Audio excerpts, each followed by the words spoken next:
একজন মা একদিন নিজের মাথায় হাত রেখে ছেলেকে কসম খাইয়েছিলেন লাজুকে কোনোদিন বিয়ে করবি না।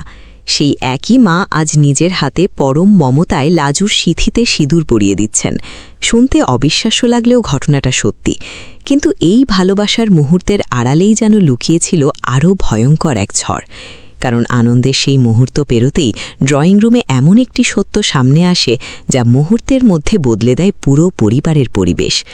অনুভবের জন্মদিনের কেক কাটার আগেই লাজুর অতীত জীবন নিয়ে এমন এক স্পর্শকাতর তথ্য প্রকাশে আসে যা শুনে উপস্থিত প্রত্যেকের মুখের হাসি উধাও হয়ে যায়। কেউ কোনো কথা বলতে পারে না। আর ঠিক তখনই অনুভব এমন একটি সিদ্ধান্ত নিয়ে বসে যার অভিঘাতে শুধু তার মা বাবা নয়, গোটা পরিবারই যেন ভিত থেকে কেঁপে ওঠে। কিন্তু প্রশ্ন হলো, যে মা একসময় লাজুকে মেনে নিতে একেবারেই রাজি ছিলেন না, তিনিই বা কীভাবে এতটা বদলে গেলেন? আর লাজুর জীবনে সেই অন্ধকার সত্যটাই বা কী, যার কারণে আবারও নতুন করে শুরু হতে চলেছে ভয়ঙ্কর এক পারিবারিক সংঘাত? পুরো ঘটনাটা বুঝতে হলে আমাদের ফিরে যেতে হবে সেই মুহূর্তে, যখন লাজুর সামনে দাঁড়িয়ে অনুভবের মা এমন একটি দাবি করেছিলেন যা শুনে লাজুর পায়ের নিচ থেকে যেন মাটি সরে গিয়েছিল। অনুভবের মায়ের মুখে তখন ছিল গভীর কষ্ট, চোখে জল আর গলায় ছিল অসহায় আকুতি। তিনি লাজুর কাছে এমনভাবে অনুরোধ করছিলেন যেন নিজের সন্তানের সুখের জন্য নয়, বরং পুরো পরিবারের ভবিষ্যৎ বাঁচানোর জন্যই তিনি এই কঠিন সিদ্ধান্ত নিতে বাধ্য হয়েছেন। একদিকে মায়ের আবেগ, অন্যদিকে নিজের ভালোবাসা, এই দুয়ের মাঝখানে দাঁড়িয়ে লাজু যেন নিঃশব্দে ভেঙে পড়ছিল। সে কখনো ভাবতেই পারেনি যে অনুভবের পরিবার তাকে এত তীব্রভাবে প্রত্যাখ্যান করবে। বিশেষ করে অনুভবের মায়ের নিজের মাথায় হাত রেখে দিব্যি দেওয়ার দৃশ্যটি লাজুর হৃদয়ে গভীর আঘাত করে। একজন আত্মসম্মানী মেয়ে হিসাবে লাজু জানত, তার জন্য কেউ যদি এতটা কষ্ট পায় তাহলে সেই সম্পর্ককে জোর করে নিজের দিকে টেনে রাখা ঠিক হবে না। কিন্তু সে এটাও জানত অনুভব তাকে সত্যিই ভালোবাসে, তাই নিজের কষ্টের কথা ভুলে গিয়ে সে চুপ করে দাঁড়িয়ে থাকে। ঠিক তখনই পরিস্থিতির মোড় ঘুরিয়ে দিয়ে ঘর থেকে বেরিয়ে আসে অনুভব। তার চোখে মুখে তখন তীব্র রাগ, অভিমান আর অসহ্য ক্ষোভ। সে বুঝে গিয়েছিল তার মা আবারও লাজুর জীবন থেকে তাকে সরিয়ে দেওয়ার চেষ্টা করছেন। অনুভব এক মুহূর্ত দেরি না করে মায়ের হাত থেকে লাজুর কাঁপতে থাকা হাতটি নিজের হাতে তুলে নেয়। তারপর সবার সামনে স্পষ্ট গলায় জানিয়ে দেয় লাজুকে সে শুধু ভালোবাসে না, লাজুই তার জীবনের সবচেয়ে বড় সত্য। অনুভবের কণ্ঠে তখন এমন দৃঢ়তা ছিল যে ঘরে উপস্থিত সবাই নির্বাক হয়ে যায়। সে মাকে বোঝানোর চেষ্টা করে, একজন মানুষের অতীত দিয়ে তার বর্তমান বা ভবিষ্যৎ বিচার করা যায় না। লাজু কোনো অপরাধ করেনি, বরং এত অপমান, এত বাধা এবং এত কষ্টের পরেও সে পরিবারের সম্মান রক্ষা করার চেষ্টা করেছে। তাই শুধু সমাজ কি বলবে, আত্মীয়রা কি ভাববে কিংবা লোকের মুখ বন্ধ রাখতে হবে, এই কারণ দেখিয়ে সে নিজের ভালোবাসাকে বিসর্জন দিতে পারবে না। অনুভব মায়ের দিকে তাকিয়ে দৃঢ় কণ্ঠ জানিয়ে দেয় লাজু তার জীবনের এমন একজন মানুষ যাকে ছাড়া সে ভবিষ্যৎ কল্পনাই করতে পারে না। আর লাজুকে তার স্ত্রী হিসাবে গ্রহণ করার সিদ্ধান্ত থেকে তাকে কোনোভাবেই সরানো সম্ভব নয়। ছেলের মুখে এমন কঠিন কথা শুনে অনুভবের মা যেন ভেঙে পড়েন। এতদিন যাকে নিজের সবচেয়ে কাছের মানুষ ভেবেছেন, সেই ছেলেই আজ তার সিদ্ধান্তের বিরুদ্ধে দাঁড়িয়ে গেছে।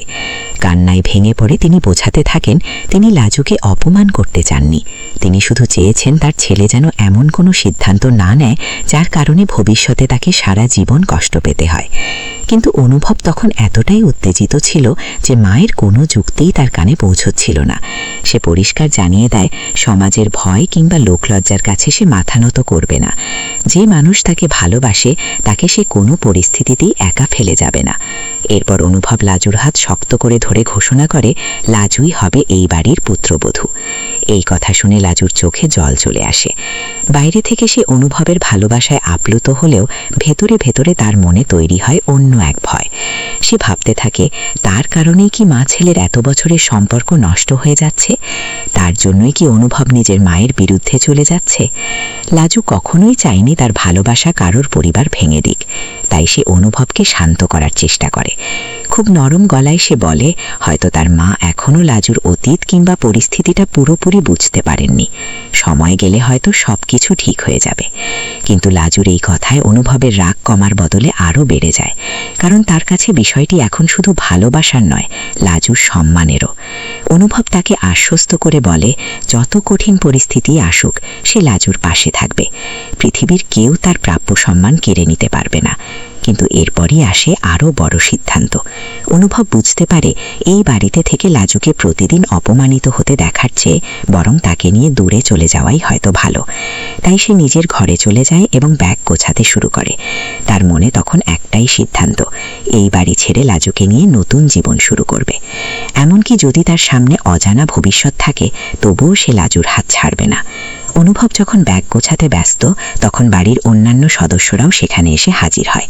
তার বাবা ছেলেকে বোঝানোর চেষ্টা করেন। তিনি বলেন তার মায়ের শরীর ভালো নেই, মানসিক চাপের কারণে হয়তো তিনি এমন কিছু কথা বলে ফেলেছেন। একজন ছেলে হিসাবে অনুভবের উচিত মায়ের অবস্থাটাও বোঝা। কিন্তু অনুভব তখন কোনো কথাই শুনতে রাজি নয়। তার বক্তব্য একেবারে পরিষ্কার, যে বাড়িতে তার ভালোবাসার সম্মান নেই, সেখানে থেকে সে কিভাবে লাজুকে নিরাপদ রাখবে।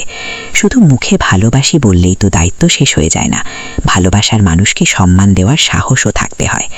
আর ঠিক এই জায়গাতেই লাজু এমন একটি কাজ করে যা পুরো পরিস্থিতিকে আবার অন্যদিকে ঘুরিয়ে দেয়।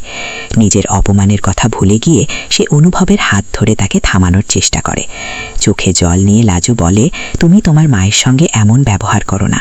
যিনি তোমাকে জন্ম দিয়েছেন, এত কষ্ট করে বড় করেছেন, তার সঙ্গে সম্পর্ক নষ্ট করে আমি তোমার জীবনে আসতে চাই না।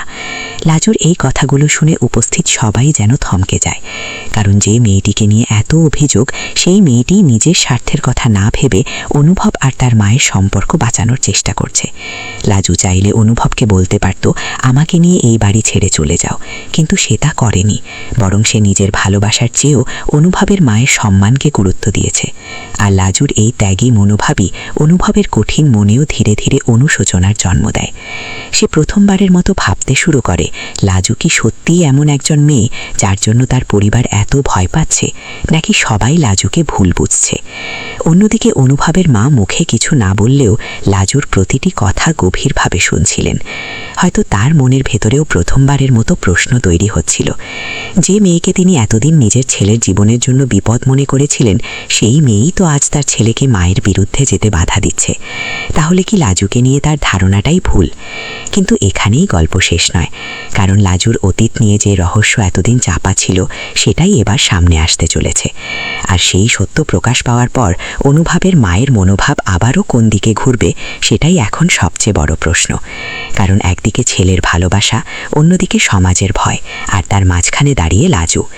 জন্মদিনের আনন্দ যেখানে পরিণত হওয়ার কথা ছিল পরিবারের মিলনের উৎসবে, সেখানেই এখন জমছে অস্বস্তি আর আতঙ্কের মেঘ।